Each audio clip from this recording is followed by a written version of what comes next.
நீங்க திடீர்னு தேர்தலுக்கு பிறகு வந்து வாக்களிப்பு முடிஞ்ச பிறகு நீங்க வந்து திடீர்னு கோயிலுக்கு போறது தான் அது வந்து ஒரு ஒரு ஒரு பிம்பமா தெரியல. உங்க மேல ஒரு ஒரு ஐடியாலஜி வரமாட்டேங்குது. ஏன்னா நீங்க வந்து இது அரசியலுக்காக மக்களை கவர் பண்றதுக்காக நீங்க ஒரு ஆன்மீகவாதியாக காமிச்சுக்கிறீங்களா? இந்த 5 வருடங்களுக்கு வந்து எப்படி தாங்குவாருங்கிறது ஒண்ணு இருக்கு. இந்த நெருக்கடிகள் எல்லாம் தாங்கி அவர் இருந்து நின்னுட்டாருன்னா விஜய் 2031 அவருக்கான வாய்ப்புகளை தரும். திமுக வந்து இதுக்கு அடுத்த கட்டத்துக்கு வந்து தயாராகிறது. விஜய்கான நெருக்கடிகளை தருவாங்க. ஒரு இவ்வளவு பெரிய மாசா வச்சிருக்கக்கூடிய ஒரு இளைஞர் கூட்டத்தை வச்சிருக்க ஒருத்தரை தேசிய கட்சிகள் அப்படிலாம் சாதாரணமாக விட்டுறாரு. வேட்பாளர்கள் எல்லாருமே அவர்களுக்கும் கரைபிடிந்த ஊழல் கரைபிடிந்த குற்றப்பின்னணி உடையவர்கள் ஊழல் இருக்காங்க. ஒவ்வொரு கட்சியும் லிஸ்டே போட்டு இருக்காங்க, இருக்காம எல்லாமே புரியுது. ஆனா நீங்க தூய சக்தி தீய சக்தின்னு பேசும்போது நீங்க தூய சக்தின்னு பேசியதுனாலேயே நீங்க வந்து அதற்கான வேட்பாளருடைய செலெக்ஷனை வந்து நீங்க சரியா திருச்செந்தூர் அதை தொடர்ந்து ஷீரடி சென்றிருக்கிறார். இனி அடுத்தடுத்து யார் இது பெரிய ஆன்மீக பயணத்துக்கு போறதுக்கான ஆயத்த கூடு? ஒரு சாமியார் ஒருத்தர் இருக்காரு கூடவே. அவர் சொல்றதான் கேட்கிறாரு. எந்த சாமியார்? அது வந்து ரகசியம் தான். அவங்க ஏதோ ஒரு இருக்காங்க, ஒரு சாமியார் வச்சு பேசுறாரு. 91 பிரேமானந்தம் இருந்தாரு, அதுக்கப்புறம் நித்யானந்தம் இருந்தாரு, அந்த மாதிரி ஆனந்தா கிடையாது. திருச்செந்தூர் போனதுக்கு என்ன காரணம்னா முன்னாடி எடப்பாடி போயிருக்காங்க, ராஜபக்ஷா போயிருக்காரு, அது மாதிரி ஜெயலலிதா அம்மையார் போயிருக்காங்க. இது மாதிரி இது ஒரு நமக்கு ஒரு பாடமா இருக்கட்டும். இன்னொரு திருச்செந்தூர் போனா அதாவது சத்ரு சம்ஹார பூஜை அப்படின்னு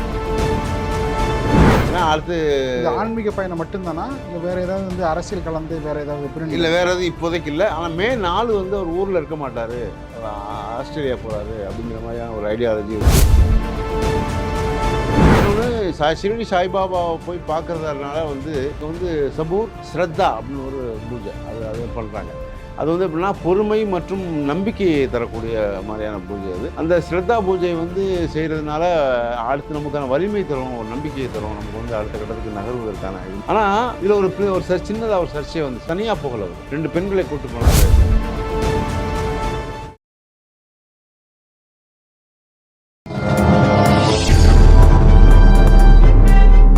பத்திரிகை.com நேயர்களுக்கு இனிய வணக்கம். பரபரப்பான அரசியல் சூழலில் நம்மோடு இணைந்திருப்பவர் அரசியல் ஆலோசகர், அரசியல் விமர்சகர் ராஜபாளையம் ராஜபாரதி அவர்கள். வணக்கம். வணக்கம். விஜயோடைய வெற்றி பயணம் வேறு விதமாக தேர்தலுக்கு முன்பு அமைந்ததாக வல்லுநர்கள்லாம் தெரிவித்திருந்தாங்க. இப்பொழுது பார்த்தீங்கன்னா அவர் திருச்செந்தூர் அதை தொடர்ந்து ஷீரடி சென்றிருக்கிறார். இனி அடுத்தடுத்து யார் இது பெரிய ஆன்மீக பயணத்துக்கு போகிறதுக்கான ஆயத்த கூறு? ஏன்னா ஒவ்வொரு அரசியல் தலைவர்களும் தேர்தல் முடிந்த உடனே அவர்கள் சென்ற இடம் வந்து வேறு இடமாக இருந்தது. ஆனால் விஜய் வந்து யாருமே எதிர்பார்க்காத வகையில் தேர்தலுக்கு முன்பு பேசப்பட்டது உண்டு. அவர் தேர்தல் முடிந்து வேறு இடத்துக்கு போயிடுவார் அப்படின்னு. ஆனால் வந்து நடப்பது ஒன்று. அவருக்கு பின்புலம் யாராவது வந்து ஒரு நல்ல அட்வைசர் இதுக்கப்புறம் அமைஞ்சிருக்காங்க? இல்லை, அட்வைசர் அமைஞ்சாங்கிறத தாண்டி ஒரு சாமியார் ஒருத்தர் இருக்கார் அவர் கூடவே. அவர் சொல்கிறத தான் கேட்குறாரு. எந்த சாமியார்? அது வந்து ரகசியம்தான். அவங்க ஏதோ ஒரு வச்சுருக்காங்க, ஒரு சாமியார் வச்சு பேசுகிறாரு. 91 பிரேமானந்தம் இருந்தார், அதுக்கப்புறம் நித்யானந்தம் இருந்தார். அந்த மாதிரி ஆனந்தாக்கள் இல்லை. இது வந்து சும்மா வீட்டுக்கு அவருக்கு தனியாக ஒரு ஜோதிடர் வச்சுருக்காரு. அந்த சாமியார் என்ன சொல்கிறாருன்னா, அதன்படி தான் இன்றைக்கி பிரச்சாரத்துக்கு போகலான்னா போகலாம், வேணான்னா வந்துடலாம் அப்படிங்கிற மாதிரி அவர் சொல்கிறத தான் கேட்குறாரு அப்படிங்கிற ஒரு பேச்சும் இருக்குது உள்ள. அதை ஒட்டி அதுக்கடுத்து அதனுடைய நடைமுறையாக தான் வந்து என்னென்னா மத நல்லிணக்கம் அப்படிங்கிற மாதிரி ஒரு நல்ல நான் வந்து ஜோசப் விஜய் மட்டும் இல்லை, நான் வந்து இந்து மதத்துக்கும் எனக்கு சம்மந்தம் இருக்குது அப்படிங்கிற சொல்லிக்கிற மாதிரி. ஏன்னா சந்திரசேகர் தான் அவங்க அப்பா தான் வந்து கிறிஸ்டியன் தவிர அம்மா சோபா வந்து அப்படி இல்லை, இந்து. அதனால் நாங்கள் எல்லா மதத்துக்கும் சம்பந்தமானவர்கள் அப்படின்னு காமிச்சிக்கிறதுக்காக ஒரு மாதிரியான ஒரு நல்ல விஷயத்தை செய்வோம் அப்படின்னு நினைக்கிறார் அவர். அதை வந்து சாமியார் சொல்லியிருக்காரு, அதனால் செய்கிறார். அதனால் திருச்செந்தூருக்கு போய் திருச்செந்தூரில் வந்து இதில் சம்ஹார பூஜையை கலந்துக்கிறாரு. அசுரர்களை வென்ற அந்த திருச்செந்தூர் போகிறது காரணம் இருக்குல்ல, அதுக்கு தான் சொல்கிறேன். திருச்செந்தூர் போனதுக்கு என்ன காரணம்னா, இதுக்கு முன்னாடி எடப்பாடி போயிருக்காங்க, ராஜபக்ஷா போயிருக்காரு, அது மாதிரி ஜெயலலிதா அம்மையார் போயிருக்காங்க. இது மாதிரி இது ஒரு நமக்கு ஒரு பாடமாக இருக்கட்டும். இன்னொரு திருச்செந்தூர் போனால் அதாவது சத்ரு சம்ஹார பூஜை அப்படின்னு சொல்கிறாங்க. அதை சத்ருன்னா எதிரி, சம்ஹாரம்னா அழிக்கிறது. அது மாதிரி சத்துருக்கள் இல்லாத ஒரு இதை வந்து இவர் கொண்டு வரணும் அப்படிங்கிறதுக்காக அந்த பூஜை நடத்தப்பட்டுச்சு. அவருக்கு வந்து நிறைய அதில் வந்து ஒரு ஆன்மீக ஒரு வேலைலாம் கொடுத்தாங்க. அது மாதிரியான ஒரு உண்மையிலே ஒரு இந்து மதத்தினுடைய ஒரு ஆஸ்தான ஒருத்தராக மாறிக்கிட்டார். இப்போ ஜோசப் விஜய் சர்ச்சுக்கு போயிட்டு வந்துட்டு அப்புறம் இங்கே வந்து இந்துவினுடைய ஒரு ஆஸ்தான ஒருத்தராக மாறிக்கிறார், அப்படி காமிச்சிக்கிறாரு. எப்படி வெற்றிவேலு முருகனுக்கு அரோகரான்னு சொல்றாங்க. ஆமாம், அது மாதிரி சொல்லிக்கிறாரு. அதே நேரத்தில் அடுத்து பார்த்தோன்னா ஷிரடி சாய்பாபாவை பார்க்க போகிறார். ஏன்னா இன்னைக்கு போயிருக்காரு, வந்து வணங்கிட்டார், வணங்கியாச்சு, போயிருக்காரு. அங்கே போய் வணங்கிட்டாரு. அதுக்கு காரணம் வந்து சாய்பாபா மேலே சோபா அம்மாவுக்கு வந்து ஒரு பிரியம் இருக்குது. அதனால தான் ஒரு சாய்பாபா கோயில் ஒன்று பண்ணி கொடுத்தாரு, அவர் கட்டி கொடுத்துருந்தாரு. இன்னொன்று ஷிரடி சாய்பாபாவை போய் பார்க்குறதுனால வந்து அங்கே வந்து சபூர் ஸ்ரத்தா அப்படின்னு ஒரு பூஜை அது பண்ணுறாங்க. அது வந்து எப்படின்னா பொறுமை மற்றும் நம்பிக்கையை தரக்கூடிய மாதிரியான பூஜை அது. அந்த ஸ்ரத்தா பூஜை வந்து செய்கிறதுனால அடுத்து நமக்கான வலிமை தரும், ஒரு நம்பிக்கையை தரும், நமக்கு வந்து அடுத்த கட்டத்துக்கு நகர்வதற்கான இதுன்னு சொல்லி.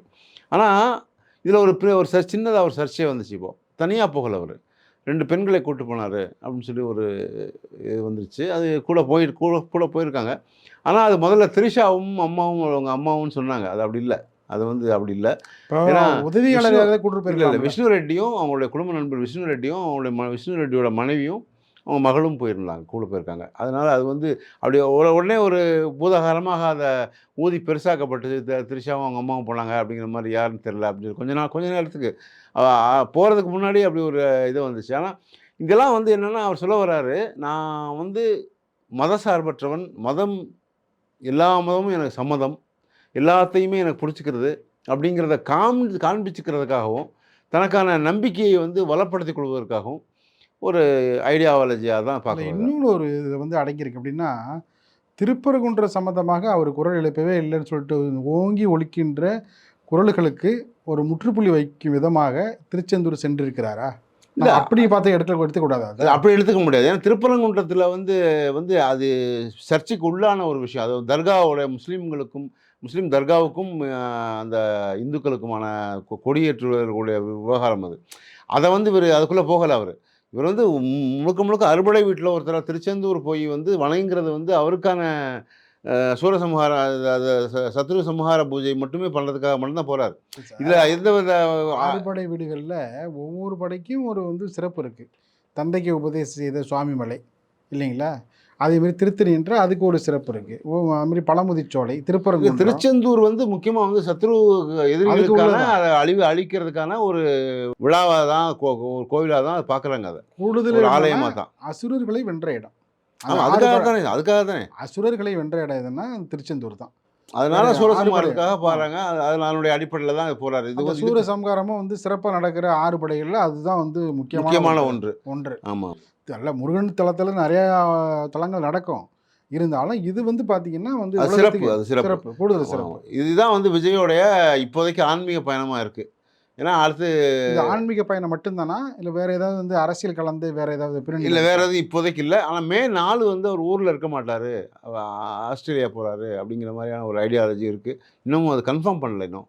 ஆனால் அதுக்கான மே 4 இங்கே இருக்க முடியாதுன்னு சொல்லி இதுக்கிடையில் வந்து என்ன ஆகுதுன்னா, ஒரு முன்னாள் நீதிபதி வந்து குழந்தைகளை வந்து ஒரு பேசியிருக்கிறது தப்பு. இவர் வந்து குழந்தைகளை வந்து மேனிப்புலேட் பண்ணி அம்மா அப்பாக்கள்லாம் பெற்றோர்கள்ட்ட பேசுங்க, நீங்கள் வந்து ஓட் போடுங்கன்னு சொன்னது வந்து தப்பு அப்படின்னு சொல்லி. அதே நேரத்தில் திமுக வந்து இதை வந்து ஒரு மனிதநேய அடிப்படையிலையும் வந்து குழந்தைகள் நலன் அடிப்படையிலையும் வந்து அதை ஒரு வழக்காக கொண்டு வரணுங்கிற ஐடியாலையும் இருக்காங்க அதில். ஏன்னா இதுக்கு அடுத்த ஆஃப்டர் தேர்தல் எலெக்ஷனுக்கு பிறகு அது வந்து அவர் மேலே வந்து, ஏன்னா தேர்தல் ஆணைய விதிகளின்படி அந்த குழந்தைகளை வந்து இதுக்கு பயன்படுத்தக்கூடாது. தேர்தல் விகிதாச்சாரப்படி அதனுடைய பேச்சுவார்த்தைக்கோ இல்லை அதனுடைய பிரச்சாரத்துக்கோ பயன்படுத்தக்கூடாது. ஆனால் இவர் நேரடியாகவே கேட்குறார், அந்த வீடியோவில் அப்படி தான் பேசுகிறார். அவர் குழந்தைகளை வந்து நீங்கள் வந்து எப்படி மிட்டாய் கேட்குறீங்க, அது மாதிரி அடம்பிடிச்சு ஒரு காரியத்தை சாதிக்கிறீங்களோ அது மாதிரி உங்கள் அப்பா உங்கள் பெற்றோர்கள்ட்ட போய் விசிலுக்கு ஓட்டு போட சொல்லுங்கள் அப்படிங்கிற மாதிரி இவர் கேட்குறாரு. அது இட்ஸ் நாட் ரைட் வே. அதை வந்து இது ஒரு வழக்காக பதிவு பண்ணுவாங்க. அதுக்கு ஒரு ஐடியாவும் இருக்குது, திமுகவோட ஐடியாவாக இருக்குது. ஆனால் திமுக மட்டுமே செய்யல, ஒரு சமூக ஆர்வலராக மூலமாக கூட பண்ணுவாங்க அதை. இல்லை, பொலிட்டிக்கல் ரூட்டில் ஒவ்வொரு கட்சியும் ஒரு விதமான ரூட் எடுக்கிற பொழுது இவர் இந்த ரூட்டை எடுத்துருக்கிறாரு. நம்ம அப்படி தானே பார்க்கணும். இல்லை, தேர்தல் ஆணைய விதிகளின்படி செய்யக்கூடாது இல்லை. அதாவது 18 வயசுக்கு 16 வயசு, அதாவது 18 வயசு தான் நமக்கு வந்த ரூல். அது அப்படின்னா தேர்தல் ஆணையம் வந்து ஆக்ஷன் எடுத்துருப்பாங்களா சார்? இல்லை, இனிமேல் தான் எடுப்பாங்க. அதாவது இப்போ இது முடிஞ்ச பிறகு தானே பண்ண முடியும், உடனே பண்ணிட முடியாது. அதாவது இப்போ வந்து தேர்தல் எலெக்ஷன் முடிஞ்சு அதுக்கடுத்து அது குறித்த அவர் பேசியது எல்லாத்தையும் ஆவணங்களை எடுத்து அதுக்கான வாய்ப்புகளை வந்து கோர்ட்டில் தான் சப்மிட் பண்ண முடியும். அதுவும் தேர்தல் ஆணையம் நேரடியாக இது பண்ணிட முடியாது. அதற்காக தான் வந்து வழக்கு தொடுப்பாங்கன்னு சொல்றாங்க. ஏன்னா இப்போ அடுத்தடுத்து இவருக்கு நெருக்கடிகள் அதிகமாகும். இது போன்ற விஜய்க்கு வந்து அதிகமான இது நெருக்கடிகள் கொண்டு வருவாங்க. இது போன்ற தேர்தல் சமயத்தில் போடப்படுற வழக்குகள்லாம் பார்த்தீங்கன்னா, அது வந்து ஒரு தீர்வு கண்டதா வந்து ஒரு சரித்திரமே இல்ல. அது என்ன ஆகும்னா, கொஞ்ச காலத்துக்கு பிறகு பார்த்தீங்கன்னு வச்சுக்கங்களேன், அது வந்து அப்படியே கிடப்பில போடப்படும். அதுதான் வந்து ஒவ்வொரு இல்ல தேர்தல் வழக்கும் அதுதான் அப்படிதான் இருக்கு. சொல்றேன். எல்லா முறைகளும் அப்படி இருக்க முடியாதுன்னு சொல்றேன். எல்லாம் ஏன்னா இது மாரி டெஃபமேஷன் கேஸ்ன்னு சொல்லுவோம். அதாவது பத்திரிகையாளர்கள் வந்து வழக்கு போட்டாங்கன்னா, அதில வந்து பெருசா அந்த அளவுக்கு பெரிய பாதிப்பு இருக்காது. ஆனா டெஃபமேஷன் கேஸ்ல நக்கீரன தூக்கி உள்ள வச்சாங்க. நக்கீரன் கோபால தூக்கி. அதனால அது எதுவும் வந்து நியதி இப்படி தான் இருக்கணும்லாம் கிடையாது. இவங்க வந்து அப்படி ஒரு ஐடியாலஜிக்குள்ள வந்திருக்காங்க இப்போ. அது அப்படி ஒரு அதனால குழந்தைகளை இதுக்கு முன்னாடி வரைக்கும் யாருமே அப்படி பண்ணதில்ல. குழந்தைகளை வந்து மேனிபுலேட் பண்ணி இப்படி வோட் பண்ண சொல்லுங்க அப்படின்னு சொல்லி கேட்டதில்ல அப்படி யாரும். குழந்தை தொழிலாளர் நல சட்டம் இருக்குல்ல, அதன் அடிப்படையில வேணா ஆக்ஷன் எடுக்கிறது அததான் வாய்ப்பு சொல்றேன். இருக்கு. எந்த வகையிலயும் அதாவது குழந்தைகளை வந்து நீங்க வந்து நேரடியா வந்து மேனிபுலேட் பண்றீங்க. நீங்க வந்து விஜய் வந்து பேசுகிறார். அப்படிதான் பேசினாரு. அதனுடைய அடிப்படையில தான் அவங்க வந்து இது பண்றாங்க. அதனால இது வந்து அடுத்தடுத்த கட்டத்துக்கு வந்து விஜய்க்கு வந்து இது நெருக்கடி தான். இப்போ இந்த சூழல் இப்ப இன்னைக்கு அதுக்கு அடுத்து எக்ஸிட் போல் வருது. அதாவது வெற்றி பெறுவதற்கு யாருக்கெல்லாம் கருத்து கணிப்புகள்ல வந்து பெரிய அளவுல என்னதான் மாற்றம் இருந்தா கூட, முன்னாள் நீதிபதி சொல்கிறார். அதாவது விஜய்க்கே ஒரு அறிவுரை சொல்கிறார். அதாவது இதுக்கு முன்னாடி எம்ஜிஆரா இருக்கட்டும், அடுத்த விஜயகாந்த் போன்றவர்களும் கூட, அத வந்து ஒழுங்கா கட்டமைச்சாங்க அத. அவங்களுடைய தொண்டர்கள. இவரு வந்து அது மாரியான ஒரு ஒரு ஒரு வீடியோவாவது அட்லீஸ்ட் விடணும். அதாவது என்ன சொல்றேன்னா, விஜய் வந்து அப்படி சொல்றாரு அவரு. முன்னாள் நீதிபதி சொல்கிறார். எப்படின்னா, அதாவது உங்க குழந்தைகளையோ, இல்ல பெரியவர்களையோ அ அ வெற்றி தோல்வி சகஜம் தான் வாழ்க்கையில. எந்த முடிவு வந்தாலும் அதற்கு தக்கனவாறு நீங்க நடவடிக்கை எடுக்கணும். ஏன்னா, ஒரு பொண்ணு சொல்றா, நீ ஓட்டு போடலன்னா விஷம் வச்சு கொன்றுவேன்னு சொல்றாங்க. இல்ல அது மாரி ரொம்ப அதீதமான ஒரு மிகப்பெரிய காதல் இருக்கு விஜய் மேல. அத அத வந்து இத வந்து இத தவறாக அவங்க பயன்படுத்திக் கொள்வதற்கு முன்னாடி, இதில நெறைய தற்கொலைகள் வந்துறக்கூடாது. இது மாரிலாம் இருக்கக்கூடாதுங்கிறத தடுப்பதற்காகவாவது ஒரு வீடியோ பண்ணணும் இவர் குடுக்கணும். அது வந்து ஒரு தலைவனுடைய கடமையும் கூட. அப்படிங்கிறத எல்லாரும் வலியுறுத்திக்கிட்டே இருக்காங்க. ஆனா, அவர் இதுவரைக்கும் பேசல அத பத்தி. ஒருவேளை பேசலாம். இனிமே பேசுவதற்கான மே 4க்கு முன்னாடி பேசுவதற்கான வாய்ப்பு இருக்கலாம். அப்படி பேசினா நல்லது. ஒரு தலைவன் வந்து கட்சிய நடத்தி கொண்டு போறதுக்கான சூழல் இருக்கும்னு நெனைக்கிறேன். இன்னொரு விதமான பேச்சியும் இப்பொழுது பேசப்பட்டு வருகிறது. எப்படின்னா வந்து, அவர் திருச்செந்தூர், ஷீரடி ஆன்மீக பயணத்த வந்து தேர்தலுக்கு முன்பு அவர் வந்து மேற்கொண்டிருந்தா, வேறு விதமான பார்வைகள வந்து வாக்காளர் மத்தியில களத்தில எதிரொலிச்சிருக்கும். அவர் ஒரு விதமான அதீத புத்திசாலித்தனமாக தேர்தலை முடித்தவுடன் இத வந்து மேற்கொண்டிருக்கிறார். அப்படின்னு சொல்லப்படுகிறது. இருந்தாலும் பார்த்தீங்கன்னா, ஆன்மீக பயணத்தில என்ன விதமான பாகுபாடு? அது வந்து இல்ல அப்படி இல்ல. அதாவது என்ன சொல்ல வராங்கன்னா, அது வந்து ஏற்கனவே அது அது யோசிச்ச ஒரு விஷயம் தான். அதாவதுன்னா, தேர்தலுக்கு முன்பு அப்படின்னா, இல்ல உங்களுக்கு சார், அவருடைய சௌரியம் வந்து பார்த்தீங்கன்னா, இல்ல, தேர்தலுக்கு இல்ல. அது பிறகு வந்து ஒரு போடணும். ஓட்டா கன்வெர்ட் ஆகுமா அப்படிங்கிறதான். தேர்தலுக்கு முன்பு வந்து இப்போ ஒரு இந்து தலத்துக்கோ, இல்ல ஒரு சாய்பாபா கோயிலுக்கோ, இது மாரிலாம் ஆன்மீக ரீதியாக இருக்கக்கூடியவர்களும் சிலர் வந்து ஒரு ஓட்டு போட்டிருப்பாங்க. அப்படி இல்லாம இவர் வந்து ஓட்டு முடிஞ்ச பிறகு இவர் போறாரு அப்படிங்கிறது வந்து அவ்வளோ தூரத்துக்கு ஏற்புடையதா இல்ல அப்படிங்கிறது மாரி சொல்றாங்க. ஆனா சொன்னா கூட அவர் மன திருப்திக்காக தான் போறாரே தவிர, இதுல வந்து எந்தவித அரசியல் உள்நோக்கமும் இல்ல. ஏன்னா அவர் அரசியல் உள்நோக்கத்தோட அவர் செயல்படுற அளவுக்கு அவர் அந்த அளவுக்கு தெளிவான ஒரு பின்புலம் இல்லன்னு நம்ம நெனைக்கிறோம். அதான் உண்ம. ஏன்னா, அவருக்கு வந்து ஆரம்பத்தில அப்படி இருந்திருந்தா, கடந்த 2 ஆண்டுகளுக்கு முன்னாடியே வந்து கட்சி தொடங்கிய ஒருத்தர், அத வந்து ஒரு கட்டுக்கோப்பா கொண்டு வந்திருக்க முடியும். அது அப்படி இல்லாம கடைசி நேரம் வரைக்கும் இழுத்துட்டு போயி, அது வந்து படம் நடிச்சுக்கிட்டே இருந்தாரு. ஜனநாயகன் படம் வரைக்குமே அவர் வந்து பணியாற்றிக்கிட்டே இருந்தாரு. திரைத்துறையில தான். பெரிய அளவுல வந்து கட்சி ரீதியா வந்து ஒரு அமைப்பை ஏற்படுத்தல. ஒரு பூத் கமிட்டி ஏற்படுத்தல. ஒரு மாரி அதுக்கான சூழல்கள ஏற்படுத்தல. மாவட்ட செயலாளர்கள்லாம் பேரளவுக்கு போட்டிருந்தாங்களே தவிர, அவர் சொன்ன அளவுக்கு வந்து இப்போ வேட்பாளர்கள்லாம் வந்து நான் வந்து ரொம்ப தூய சக்தி அப்படின்னு சொன்ன அளவுக்கு அவர் வந்து வேட்பாளர்களை நிறுத்தல. அந்த வேட்பாளர்கள் எல்லாருமே அவர்களுக்கும் கறை படிந்த ஊழல் கறை படிந்த அ கு குற்ற குற்ற பின்னணி உடையவர்கள் கூட அது இருந்தாங்க. ஒவ்வொரு கட்சியிலும் லிஸ்ட்டே போட்டுட்டாங்க. இருக்காம ஒவ்வொரு எல்லாமே கட்சியிலும் இருப்பாங்க. போட்டாங்க லிஸ்ட். ஆனா இவங்க கட்சின்னு இல்ல, இல்ல ஒவ்வொரு கட்சியும் போட்டாங்க. புரியுது. ஆனா நீங்க தூய சக்தி, தீய சக்தின்னு பேசும்போது, நீங்க தூய சக்தின்னு பேசியதுனாலேயே, நீங்க வந்து அதற்கான வேட்பாளருடைய செலக்ஷன வந்து நீங்க சரியா தேர்வு செஞ்சிருக்கணும். அப்படிங்கிற ஒரு வாதமும் வைக்கப்படுது. ஏன்னா, நீங்க ஒரு விஷயத்த வந்து நான் நல்லவன்னு சொன்னீங்கனாலே, நீங்க அதுக்கான எல்லா தகுதிகளும் உடையவனா இருந்தா தான் நீங்க நல்லவன்னு சொல்லணும். தூய சக்தி, தீய சக்தினா, அது வந்து நீங்க தூயவர்களா இருக்கிறீங்கன்னா, அதுக்கான தகுதி படைத்தவர்களாக நீங்க மாறி இருக்கணும்ல. அப்படி மாறல. அப்படிங்கிறதான். அதுபோக இன்னைக்கு இப்போ அடுத்த ஜூன் 15க்குள்ள அதில் வந்து சங்கீதாவோட வழக்கு வர அடுத்து வருது. இந்த இந்த இந்த இந்த வழக்கு வர்றதனுடைய அதில் எவ்வளவு குடுக்க போறாங்க? அதில எந்த அளவுக்கு பேசுறாங்க? அப்படிங்கிறதெல்லாம் ஏற்கனவே பேசிட்டாரு. சிசை சந்திரசேகர் வந்து ஆல்ரெடி முடிஞ்சு போச்சுன்னு சொல்லிட்டாரு. நாங்க எழுதிட்டாங்க, பேசிட்டாங்க எல்லாம். சும்மா இது வந்து பிரிய போல தான் போறாங்க. வேற ஒண்ணுமே கிடையாது. அவ்வளோதான் அப்படிங்கிற அளவுக்கு. ஆனா, இப்ப அப்போ இவர் அடுத்த கட்டத்துக்கு தயாராகிறாரா? அப்படிங்கிறதும் பார்க்க வேண்டியிருக்கு. இப்ப இவர் அடுத்த முடிவுக்கு போகிறாரா? அப்படிங்கிறத தவிர, இதே நேரத்தில இவருக்கு பின்னணியில வந்து இன்னமும் சில நெருக்கடிகள் இருக்கு. இப்போ அடுத்த எலக்ஷன் முடிஞ்ச பிறகு, இப்ப கவுண்டிங் மே 4க்கு பிறகு, அவருக்கான என்னென்ன சிக்கல்கள், நெருக்கடிகள்லாம் வரும் அப்படின்னா, இப்போ வந்து திரும்பவும் வந்து அவர் படத்துக்கு நடிக்க போக முடியாது. ஏன்னா, அவருக்கு இந்த இந்த சூழல் வந்து இன்றைய நிலைமையில அவருக்கான வெற்றி வாய்ப்பு வந்து பெரிய அளவுல இல்ல. இப்போ 2031க்கு ஒருவேளை தாக்கு பிடிச்சாருன்னா, விஜயா, உதயநிதியா அப்படிங்கிற ஒரு ஒரு ஒரு எதிர்முனைப்பு வேணா வரலாம். ஆனா, இந்த நிலைமையில வந்து அவருக்கு திரும்பவும் வந்து இப்போ ஏற்கனவே நெப்போலியன் போன்றவர்கள் நெறைய பேர் வந்து நடிகர்கள் வந்து நடிச்சுக்கிட்டே அரசியல்ல இருந்தாங்க. ஆனா, இவரு அத ஏற்கனவே பண்ணவும் செஞ்சார். 2 வருஷத்துக்கு முன்னாடி கட்சி ஆரம்பிச்சுட்டு நடிச்சுக்கிட்டே தான் இருந்தாரு. அதுலேருந்து உடனே முழுமையாக விஜயகாந்த் மாரி வேற வேற எம்ஜிஆர் மாரி முழுமையாக வந்துரல. அரசியலுக்கு வந்துரல. அப்போ இது வந்து அதையும் இதையும் சேர்ந்தே பண்ணிட்டே வந்தார். இப்போ திரும்பவும் இப்போ இந்த தேர்தல் வந்து அவருக்கு சரியான வாய்ப்பை தரல.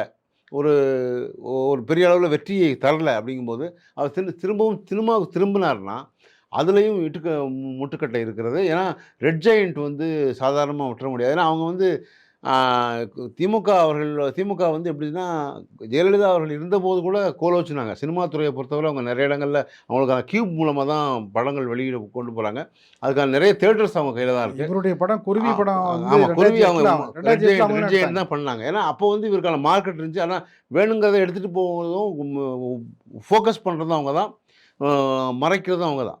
இப்ப அதனால வந்து இப்ப அடுத்த படம்னு வரும்போது ஏன்னா ஜனநாயகன் படத்தினுடைய லீக்குக்கு பிறகு, அந்த படத்தினுடைய லீக் ஆனதுக்கு பிறகு, அதனுடைய பிற்போக்குல திரைப்பட தயாரிப்பாளர்களுக்கே வந்து நேரடியா ஒரு எழுதப்படாத ஒரு அஜெண்டா குடுத்துருக்காங்க. அதன் மூலமாக இவங்களுக்கு இவருக்கு வாய்ப்பு தரக்கூடாது. அவருக்கான அடுத்த கட்டத்துக்கான போகக்கூடாது அப்படின்னு சொல்லி. ஏன்னா, அடுத்த வாய்ப்புகள், அடுத்த வெற்றி வந்து கிட்டத்தட்ட நிச்சயமா விஜய்க்கு இல்ல. அப்படிங்கும்போது, இப்போ வந்து ஆன்டி இன்கம்பன்சின்னு இருந்தா கூட, நமக்கு ஏற்கனவே பேசியிருக்கோம். திமுகவுக்கான வாய்ப்பு நெறையா இருக்கு அப்படிங்கிறத. இன்னும் மே 4ஆம் தேதி பிறகு தான் சார் உறுதியா சொல்ல முடியும். உறுதியா சொல்ல முடியும். ஆனா, இப்போதைக்கு அத சொல்றோம். ஆனா, இதுவரைக்கும் மே 4 வரைக்குமே வந்து ஒரு ஒரு அசம்ப்ஷன் தானே. அதாவது இப்ப வோட்டர்ஸ் கருத்து கணிப்பு இருக்கலாம். இல்ல சிஎன்ஐபியா இருக்கலாம். எல்லாருமே அவரவருக்கான ஒரு விஷயத்த தான் சொல்றாங்க. இப்போ சந்திரகுப்த மௌரியர் வந்து ரொம்ப நல்ல ம ம ம அரசர்ன்னு யுவான் சுவாங் வந்து சொல்லிட்டு போனாங்கன்னா, அவர் காசு குடுத்தாரு, எழுதியிருப்பாரு. அவருக்கு என்னென்ன தோணுச்சோ அத எழுதியிருப்பாங்க. அதான் அவங்கவங்களுக்கு ஒரு ஃபேவரிசம் இருக்கும். ஃபேவரிசத்த பொறுத்து சில வோட்டர்ஸ் அந்த கருத்து கணிப்பு மாறும். அதிலேயும் சில உண்மைகள் இருக்கலாம். இருந்தா கூட, ஆனா இருக்க நிலைய பொறுத்தவரை, இப்போ வந்து உடனடியா வந்து ஆன்டி இன்கம்பன்சி இருந்தா கூட இவங்க வந்து திமுக, அதிமுக தவிர அதிமுக, பாஜகவுடைய கூட்டணி, விஜயுடைய ஓட்டு பிரிப்பு அப்படிலாம் வந்து பார்க்கும்போது, விஜய்க்கு ஒரு பெரிய அளவுக்கு அதாவது ஆட்சி அமைக்கிற அளவுக்கு இல்லங்கிறத நம்ம வந்து யோசிக்கிறோம், யூகிக்கிறோம். அது பார்க்கலாம். அது வந்து அதனால திமுக வந்து இதுக்கு அடுத்த கட்டத்துக்கு வந்து தயாராகுறது. விஜய்க்கான நெருக்கடிகள தருவாங்க. இவ்வளோ பெரிய மாஸா வச்சிருக்கக்கூடிய ஒரு இளைஞர் கூட்டத்த வச்சிருக்க ஒருத்தர, ஒரு தேசிய கட்சிகள் அப்படிலாம் சாதாரணமா விட்டுறாது. ஏன்னா, அவங்க தன் பக்கம் இழுத்துக்கொள்வதற்கான எல்லா முயற்சிகளையும் பண்ணுவாங்க. பிஜேபி அப்படிதான் பண்ணுச்சு. ஏன்னா 41 பேர் இறந்த வழக்குல சிபிஐ வச்சு ஒரு மாரி நெருக்கடி குடுத்தாங்க. ஜனநாயகன் படம் பார்க்கவே விடல. இன்னைக்கு வரைக்கும் பார்க்கல அது சென்சாரு. அவங்க நேற்று கூட பார்க்கிறதா இருந்தது. அது அண்மையில கூட பார்க்கிறதா இருந்துச்சு. அது கூட பார்க்கல அவங்க. இன்னமும் பார்த்து முடிச்சு அ ஒரிஜினலா வந்து தியேட்டர்ல ரிலீஸ் பண்றதுக்கான வாய்ப்புகள தரல. அது மாரி இன்னொரு வழக்குல இப்ப சங்கீதா வச்சுட்டு அடுத்து ஒரு ஒரு பிரஸ் மீட் ஜூன் 15க்கு முன்னாடி குடுக்கறதுக்கான ஏற்பாடுகள திமுக பண்ண தயாராகிக்கிட்டு இருக்கு. அது தவிர இந்த புலி வழக்குல வந்து ஒரு 1,50,00,000 கோடி வருமான வரி தரல அப்படிங்கிற அந்த கேஸ் இருக்கு. அப்போ இன்னமும் 2, 3 விஷயங்கள வந்து புதிய வழக்குகள்லாம் அவங்க அவர் மேல போடுறதுக்கு தயாரா இருக்காங்க. ஏன்னா, காரணம் திமுக வந்து தனக்கு அவர் எதிரியா தான் எல்லா வழக்குகளையும் தான் எதிர்கொள்றது, உடைக்கிறாரு. இல்ல, அவங்க உடைக்கிறாருன்னா கூட இல்ல எங்க முடிச்சுட்ட எந்த எந்த எந்த வழக்கு முடிஞ்சிரலையே. ஒவ்வொரு வழக்கையும் எதிர்கொள்றாரு. எதிர்கொள்ள தான் செய்ய முடியும். அத வந்து பார்த்தீங்கன்னா, ஸ்பேஸ் பண்றாரு. ஆனா, இத வந்து 2 பேருமே செய்வாங்க. அதாவது பிஜேபி வந்து சாதாரணமா அப்படி நெனச்சிட முடியாது. பாஜக வந்து மேலிருந்து ஒரு மாரி தனக்கு சாதகமா வரலன்னா, அவங்க குடுக்குற நெருக்கடி வேற. திமுக நமக்கு எனக்கு தனக்கான எதிரியை பார்க்கிற பார்வை வேற. 2 பேருமே 2 பக்கமும் கொடுத்த நெருக்கடி தான் இவருக்கான இந்த சிக்கலை ஏற்படுத்துச்சு. இந்த எலெக்ஷன்ல கூட அவர் பிஜேபிய வந்து எதிர்த்து நெறைய பேச முடியல. திமுக மட்டுமே எதிர்த்து பேசினார். ஏன்னா, ஒரு கொள்கை இல்லாத ஒரு கட்சி வச்சுக்கிறது வந்து ஆம் ஆத்மி மாரி இப்ப அண்மையில நடந்துச்சு. ஒரு 7 எம்பிய வாங்கிட்டாங்க பாஜக. அது மாரியான கதறி அரவிந்த் கெஜ்ரிவால் கதறி அழுதாரு. கதறி அழுதார். ஏன்னா, அவங்களுக்கு வந்து அவங்களுடைய கொள்கை என்னன்னா, ஊழலை எதிர்ப்பது மட்டும் தான் கொள்கை. அது வந்து பெருசா நிக்காது. ஏன்னா, அவங்க மேல இந்த சாராய கடைகள் ஓப்பன் பண்ணதுல உள்ள பிரச்சனைகள் வந்து இல்ல நெறைய அவங்க ஆம் ஆத்மியில இருக்க நெறைய பேர மாட்டுனாங்க. அதேபோல மணீஷ் சிசோடியா அதுல தானே ஆமா. மாட்டாங்க. அதேபோல இவருக்குமே வந்து விஜய்க்குமே வந்து கொள்கைன்னு ஒண்ணு அந்த ஒரு கட்சிக்கான கொள்கைன்னு ஒண்ணு இல்ல. அதான் சிக்கலே. அவர் கொள்கை இருந்திருந்தால், இப்போ வந்து அவருக்கு வந்து திமுகவோட எதிர்ப்பு மட்டுமே தான் அந்த கொள்கையா வச்சுக்கிறாங்க. அத வச்சுட்டு நம்ம எடுத்துட்டு போக முடியாது. ஆனா கொள்கை வழிகாட்டி தலைவர்கள வச்சிருக்காரு. இல்ல வச்சிருக்காங்க. ஆனா அந்த கொள்கைய எங்க சொல்லியிருந்தாங்க. எங்கேயுமே வந்து ஒரு ரிவீல் பண்ணல அத. எடுத்து சொல்லல. ஆ பின்னாடி அஞ்சலி அம்மாள் இல்ல வச்சிருக்காங்க, சார். அம்பேத்கர் வச்சிருக்காரு. கொள்கை வழிகாட்டி தலைவர்கள வச்சிருந்தாலே, கரெக்ட். இவர்கள் வழியில நடக்கிறது தானே ஆனா அர்த்தம். கொள்கைன்னு ஒண்ணு வேணும் தானே. இப்போ இப்போ திமுக சொல்லுகிறது இருமொழி கொள்கை தான் நாங்க வச்சிருக்கோம். இருமொழி கொள்கை தான் இருக்கு. தமிழகத்துல வந்து தனித்த ஆட்சி, தே மத்தியில வந்து கூட்டாட்சி. இது மாரியான ஒரு ஒரு ஒரு ஒரு ஃபார்மேட் இருக்கு அவங்களுக்கு. அது மாரியான ஃபார்மேட் அதிமுகவுக்கு இருக்கு. ஆனா இவங்க அதான் மாத்தி மாத்தி அவங்களால வந்து ஒரு ஃபார்மேட்டுக்குள்ள இருக்க முடியுது. ஆனா சீமானுக்கு ஒரு ஒரு ஃபார்மேட் வச்சிருக்காரு. தமிழ் தேசியம்னு வச்சுக்கிறாரு. ஆனா இவங்களுக்கு என்ன ஒரு ஃபார்மேட் வச்சுருக்காங்க. அந்த மாரி ஃபார்மேட்டுக்குள்ள வராதபோது, ஆம் ஆத்மி மாரியான ஒரு சிக்கல் வரத்தான் செய்யும். நீங்க வந்து புதிய கொள்கையை வகுத்தால் மட்டும் தான் அடுத்த கட்டத்துக்கு நீங்க நகர முடியும். இன்னொன்னு இந்த 5 வருடங்களுக்கு வந்து எப்படி தாங்குவாருங்கிறது ஒண்ணு இருக்கு. இந்த நெருக்கடிகள் எல்லாம் தாங்கி அவர் இருந்து நின்னுட்டாருன்னா, விஜய் 2031 அவருக்கான வாய்ப்புகளை தரும். 2029 எலக்ஷனுக்குள்ளேயே வந்து அவர் யார் பக்கம் பின்னாடி போறாரு அப்படிங்கிறதையும் முடிவு பண்ணுவாங்க. ஏன்னா காங்கிரஸா, பிஜேபியா யார் அவரோட கூட்டணிக்கு போறாங்க அப்படிங்கிறது. ஏன்னா கூட்டணிக்கு போகாம எந்த கட்சியும் பெரிய அளவுல வின் பண்ணிடவே முடியாது. ஆனா எதிர்பார்த்தத விட அளவுக்கு அதிகமான வாக்குகளை வந்து விஜய் வாங்கிட்டாரு. என்ன அதுக்கு வந்து நன்றி கடன் தெரிவிக்கும் விதமாக தான் திருச்செந்தூர், ஷீரடி போயிட்டு வராரு. அப்படி அதையும் சொல்றாங்க. இல்ல அது நான் அப்படி அவரா நினைச்சுக்கிறதா இப்போ கூடுதலான வாக்கு சதவீதம் அவருக்கு வந்து வந்து பாத்தீங்கன்னா ஒரு பகுதியில உள்ளவங்க தெரிவிக்கிறது அடிப்படையில் தானே அவரு அடுத்த கட்ட முடிவை மேற்கொள்றாரு. உண்மைதான். அதான் வாக்கு சதவீதம் கூடியிருக்கு. அதாவது இவங்களுக்குடைய முதல் தலைமுறை வாக்காளர்கள் நிறைய பேர் போட்டிருக்காங்க. அது நிறைய இடங்கள்ல விசில் பத்தி பேசப்பட்டுச்சு. அது கரெக்ட் இல்லைன்னு சொல்ல வரல. அதுக்கும் அவர் வந்து தன்னுடைய நன்றி கடனை தீர்க்கிறதுக்காக இப்போ எலெக்ஷனுக்கு பிறகு போக முடியுமான்னு தெரியாது. அதனால தன்னை வந்து நான் எனக்கு தெரிஞ்சு ஏன்னா அவர் வந்து இதுக்கு முன்னாடி எல்லாம் பெரிய அளவு கோயில்கள் எல்லாம் போகல. அதுதான் சொல்ல வரேன். ஏதாவது இது ஏற்கனவே போயிட்டு இருந்து அப்படி இல்ல இப்போ சே நடைமுறையில இருந்தாருன்னா ஓகே. ஆனா இதுக்காக இந்த தேர்தலுக்காக தேர்தல் முடிஞ்ச பிறகு நீங்க திடீர்னு சாய்பாபா கோயிலுக்கும், திருச்செந்தூர் கோயிலுக்கும் போறது தான் ஒரு அரசியல் இருக்குன்னு சொல்றோம். உள்நோக்கு அரசியல் ஒண்ணு இருக்குன்னு சொல்றோம். இதுக்கு முன்னாடி போயிருக்காரா? சாதாரணமா போயிருக்காரா? அப்படி இல்லைல்ல. ரஜினிகாந்த் வந்து பாத்தீங்கன்னா ஆன்மீக அரசியல் ஒன்று முன்னெடுத்தார் இல்லைங்களா? ஆன்மீக அரசியல் ஒன்று முன்னெடுத்து அது பார்த்தீங்கன்னா வந்து அவர் வணங்குற குரு ராகவேந்திர சுவாமியை வணங்கிட்டு அது வந்து இவர் அந்த மாதிரி எதுவுமே சொல்லலை இல்லைன்னு சொல்கிறேன். அதான் நீங்கள் வந்து அவர் அதுக்கு தான் சொல்கிறேன். ஒரு கொள்கைங்கிற ஒரு அடிப்படை சொல்கிறேன் இல்லையா? இப்போ ரஜினிகாந்த் வரும்போதே வந்தார், நான் ஆன்மீக அரசியல் எடுத்துகிட்டு வரேன் அப்படின்னு சொன்னார். அதுக்குள்ளே வந்து பின்னாடி ஒரு பக்தி இருந்தது. அதுக்குள்ளே வருது நான் ஒரு சனாதனத்தை பற்றி பேச வரா அதையும் போய் டச் பண்ணுறாங்க. இல்லை அதான் தான் சார் இவர் வந்து சந்தர்ப்பவாதியாக தன்னை காமிச்சிக்கிறார். அவ்வளோதான். இதை நான் சொன்னேன் ரஜினிகாந்த் மேலே ஏன் உங்களுக்கு சந்தேகம் வரல ஆன்மீக அரசியல்னு சொன்னபோது? ஏன்னா ஆரம்ப காலத்துலேருந்தே ஆன்மீகத்தில் இருந்துக்கிட்டே இருந்தார். அவர் இமயமலைக்கு போவார், அங்கே போய் வேண்டுவார், பண்ணுவார், நிறைய பண்ணிக்கிட்டே இருப்பார். ஆன்மீகம் சார்ந்தவர் தான் அவரை. ஜெயலலிதா அம்மையார் எப்படி ஆன்மீகம் சார்ந்தவர் நம்ம பார்த்தோமோ அது மாதிரி அவரவருக்கு இப்போ ஒவ்வொருத்தருக்குமான ஒரு பிம்பம் இருக்கும்ல, அந்த பிம்பம் இவருக்கு இல்லவே இல்லை இதுக்கு முன்னாடி வரைக்கும். விஜய்க்கு அந்த மாதிரி பிம்பம் இருந்ததே இல்லை.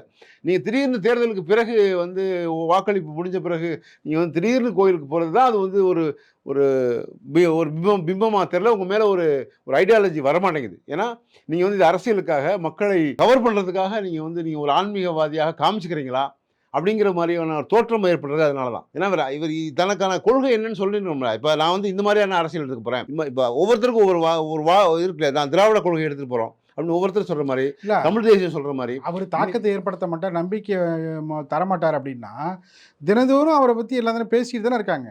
இல்லை அது எப்போயுமே வரதான் செய்யும். எம்ஜிஆர் உள்ளே வரும்போது பேசப்பட்டுச்சு, விஜயகாந்த் வரும்போது பேசப்பட்டுச்சு, சிவாஜி கணேசன் வரும்போது பேசப்பட தான் செய்யும். அதுலேருந்து மாற்றுக்கிறதுமே கிடையாது. ஆனால் இதுக்கடுத்து எவ்வளோ சஸ்டெயின் பண்ணுறாருங்கிறது தான் முக்கியம். அவர் எந்தளவுக்கு நிற்க போகிறாருங்கிறது தான் முக்கியம்.